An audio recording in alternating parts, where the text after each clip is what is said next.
This is a fuel injector. It sprays gasoline into your engine, and it's just one out of 94 parts that make up an engine. Well, more specifically, that make up the Honda D15 engine. In this video, we're going to assemble a D15 and along the way, explain each and every individual part that goes into it. From the obvious, like the pistons, to the slightly more obscure, the valve spring retainers. Do you know every single part that goes into an engine? Well, you're about to. Let's start with the basics. A piston is attached to a connecting rod via a wrist pin. On the bottom of the connecting rod is a crankshaft bearing. This minimizes wear and allows the connecting rod to rotate smoothly when attached to the crankshaft. A rod cap holds the other end of the connecting rod onto the crankshaft, completing the connection. Now, as the piston moves down the inside of a cylinder, it draws in an air-fuel mixture. The piston compresses that mixture, which is then ignited by a spark plug.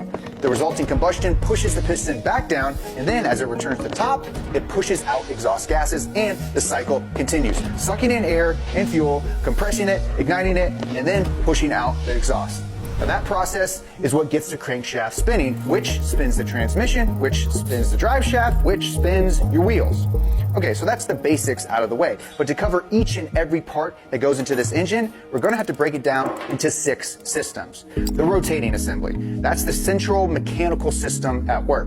Timing, a lot is going on inside an engine, and those moving pieces need to work in unison. Cooling, engines want to get hot, so you need a system to keep them from overheating. Airflow, if you want to burn fuel, you need oxygen in the equation. Electrical, whether it's a modern car or a 50-year-old beater, a functioning engine needs a functioning electrical system. And finally, and maybe most obviously, fueling.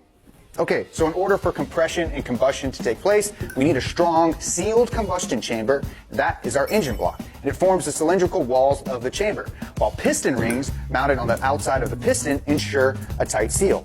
Now in our case, the top 2 rings are called compression rings, and they form a seal between the piston and the cylinder wall, while the third ring, called an oil control ring, distributes a thin layer of oil on the cylinder so the piston can move smoothly up and down.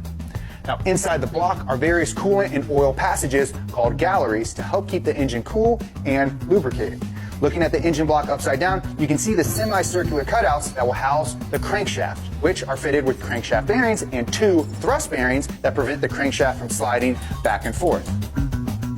Okay, good job, boys. That's pretty cool. Now, we have a quick word from our sponsor today, which is Mothers, but you guys can work on getting the pistons put in while I go to the little boys' room.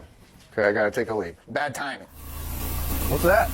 Oh, it's the odor eliminator and refresher from today's sponsor, Mother's Polish. It'll destroy 99% of odors from your car. Talking mildew, pet smells, old food, anything really. How's it work? Start the car, close the windows, turn the AC to max cold, set the fan to high, and make sure recirculate is on. Give the can a good shake, put it in the cup holder, press the locking lever, and get out. In just 15 minutes, it'll smell like a brand new car.